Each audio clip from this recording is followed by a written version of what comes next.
Hi, I'm Milena. Welcome back to my channel and welcome to a recommendation video where I talk about 10 books about mothers and daughters. I try to pick books from different countries, so we have a little bit of variety in here. I have this whole stack and I have a few books that I listen to as audiobooks, so I thought we could start with the audiobooks. I have two memoirs that I'm sure you've heard people talk about, but I could not film this video without mentioning them. Both of these books I gave 5 stars, and the first one I want to talk about is Crying in H Mart. This is a memoir about both food, music, sickness and loss. This is about Michelle, who loses her mother to cancer. Throughout this memoir we get to know her sometimes difficult relationship with her mother and how very often it was linked to food. Throughout connecting with her mother after she has passed and also when she is sick, she tries to make the Korean food that her mother always made. This is very emotional. One of the most hard-hitting memoirs I've ever read, especially because the way that she writes the illness of her mother and the loss of her mother so incredibly well. There's also some space for the relationship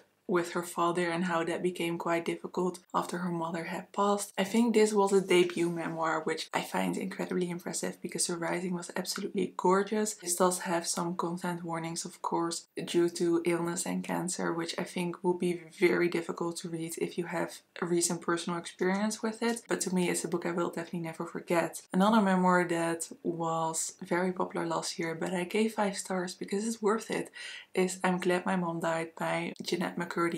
If you haven't noticed, these books I'm recommending today are not the warm and fussy books about mothers and daughters. Some are, but this is mostly about how that relationship can also be very difficult. It is Jennette McCurdy's journey on acting as a child and how her mother forced her to do that. A lot of this novel is talking about her relationship with her mother and how oftentimes, or most of the times, it was abusive. While written in a way that it is very easy to read with short chapters and easy to follow time jumps going back and forth between the present and the past. The subject matter is quite controversial, of course, because you have her being incredibly honest about the things that her mother did and the effect that it had on her, and of course the title plays a big role in this memoir as well. Again, this kind of blew me away. It is so well written and so honest in a way that we don't usually dare to talk about mothers and daughters. A book that may have a bit of a healthier mother-daughter relationship but also has a lot of loss is A Woman Is No Man. This is about a woman who was born in Palestine and moved to the US to marry one of the immigrants who already lived there. Her husband is very abusive and she's basically not allowed to leave the house, which the author kind of describes as a cultural thing within the immigrant society in New York of Palestinian immigrants. This woman has multiple children, one of which is her daughter, and we follow, it's been a while since I read this book, but I believe we also follow her perspective as she tries to find out what happened to her mother because her mother passed. This is a lot about violence, a lot about abuse, but also about women coming to their own. The next one is Burnt Sugar by Avni Dosi. This is a book set in India and we follow a daughter in her childhood and later when she has to take care of her mother who suffers from dementia. In her childhood, her mother really didn't take care of her. Her mother was neglectful and had a very free spirit in a way that she was once connected to a cult. Just really went for her own satisfaction throughout her motherhood and not taking care of her daughter at all. And this book is an exploration of how to take care of your mother when she needs your help, when she didn't take care of you when you were a child. And our main character is very conflicted. I do remember, it's been a while since I read this book, but I do also remember that it made me quite uncomfortable at points, especially how the daughter has developed into a woman and how she treats other people was quite uncomfortable at points, but I think it is kind of the point of the novel. This really has that kind of moments where you're just uncomfortable because of an eerie feeling, because of having the feeling that something is just wrong. I think this was shortlisted for the Booker Prize in 2020 and a lot of people really enjoyed this. Heading over to some classics, the first one I want to discuss is Territory of Light by Yuko Tsushima. This is from Japan. It was also translated from the Japanese. This is quite a short novel that is very based on metaphors. Territory of Light, which is kind of what our main character is looking for, it is reflected in an apartment that she finds for her and her daughter when she leaves her husband that has these very big windows. This is just a single mother trying to make her way and having quite a difficult time loving her daughter as well. This is really from the perspective of a young struggling mother trying to be a mother but also just trying to be a person. Again, this is one of those books that can make you uncomfortable at points, but the writing was quite beautiful and lyrical and I quite enjoyed that about this book. I read the Dutch translation, so I cannot really comment on the translation, but I have heard great things as well about the English translation, and I believe that Penguin Clothbound is coming out with a clothbound edition of this book, which looks gorgeous, by the way. One of the most messed up mother-daughter relationships I've ever read about to this day is Beloved by Toni Morrison. At the same time, this is one of my all-time favorite books because it's just so good. We follow Setha, who is an enslaved woman and who has a lot of children. At some point she decides to flee. When she is fleeing, she is also pregnant. So she flees while pregnant with her little daughter. While they flee, they are found. In desperation, Setha kills her daughter because she would rather she died than go back to slavery. This action is of course grueling, but also haunts her throughout the rest of the novel because we have multiple timelines, we have multiple perspectives of different characters. In a way, this is gothic magical realism.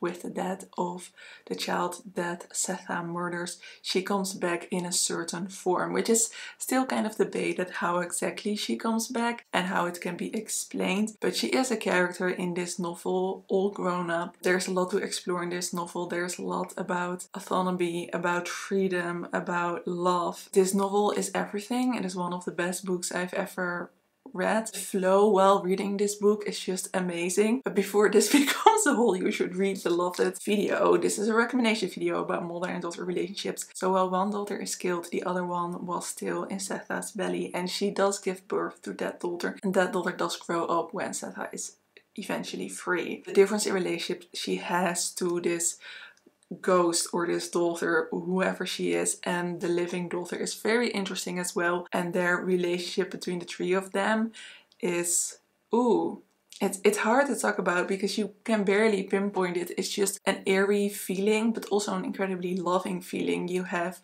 while reading this novel, and I would just highly recommend experiencing this. A bit more of a warm and fuzzy mother-daughter relationship. A daughter is such a hard word for me to say, so I'm sorry that I'm butchering this throughout the entire video, but that is Wives and Daughters by Elizabeth Gaskell. This is a typical warm Victorian novel about a bit of a modern family. We have our main character and her father, and her biological mother has died and her father remarries. The woman he remarries also has a daughter the same age as our main character. We follow these two girls as they grow up, and their relationship is very interesting as stepsisters. At some point it really feels like they become sisters, and their mother slash stepmother is really interesting because at points it almost feels like she prefers her stepdaughter over her biological daughter, and her relationship with her biological daughter is very difficult, very strained. Themes are interesting in themselves, but the writing, I'm starting to love it more and more the more I read from Elizabeth Gaskell. I've now read quite a bit. This is definitely, is it my favorite? I think this might be my favorite. It's not finished, but only like the last chapters were not written, so you can really get a feel of how this ends because there is some predictability within Victorian literature. Yeah, I love this one.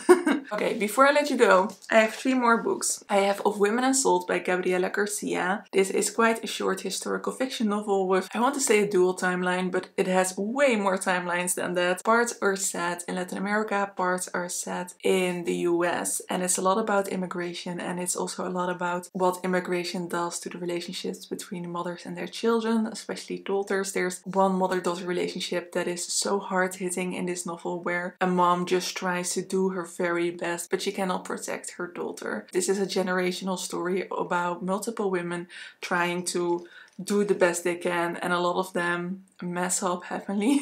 But it's also about how something is just beyond your power at times. I really like the storyline. I think it was set in Cuba in 1866, where it kind of starts, where that feeling, that storyline starts, and we follow their descendants, but not all of them are descendants. It's just, I think they're more descendants thematically, and I'm being super vague, I'm sorry, but this was really impressive and I really enjoyed it. It's also a lot about relationships with men and how that makes everything more difficult. Detransition Baby by Tori Peters is a book about a trans woman's journey to motherhood. It wasn't really what I expected it to be, because we follow a trans woman and her ex who detransitioned, and the ex that detransitions is now having a baby with a cis woman, and somehow our main character gets involved in that pregnancy because all of the people involved don't really know what to do. They know that it is somehow wanted, but they find it very difficult to find their place, and our main character does have a great desire for motherhood. So we follow the story of her motherhood,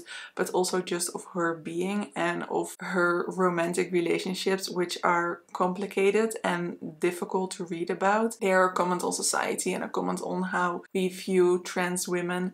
This book is quite political at points as well. It wasn't one of my all-time favorite books, but I thought it was really well at doing what it wanted to do. And I think it is great to read about motherhood in a bit of a different context. The last book I want to discuss was one of my favorite books of last year, and that is Elena Knows by Claudia Piñeiro. This is an Argentinian novel translated from the Spanish to the English. The core of this novel is about a mother and a daughter, and the daughter has presumably committed suicide, and the mother is trying to find out what exactly happened. And we follow her through a day when she tries to uncover this mystery, because she is convinced that it's not suicide. And we really see the difference between her and her daughter, because her daughter really had to take care of her, but also develops different kind of views than she has, and their relationship is quite strained. It's quite difficult. This is about a mother who has difficulty loving her daughter, but in the core there is this unconditional love that you cannot deny, even if you don't feel it on a daily basis. I love novels that are set over a really short period of time, and this is definitely one of the best ones I have ever read within that context. So those were a lot of difficult mother and daughter relationships. Apparently I don't really like to read about fussy family relationships. Thank you so much for watching. I hope you have found a book you liked. If you have any opinions on these books, please leave them in a comment down below. I would love to hear from you. For now, I hope that you have a lovely, lovely day or evening, and I hope to see you in another video. Doei!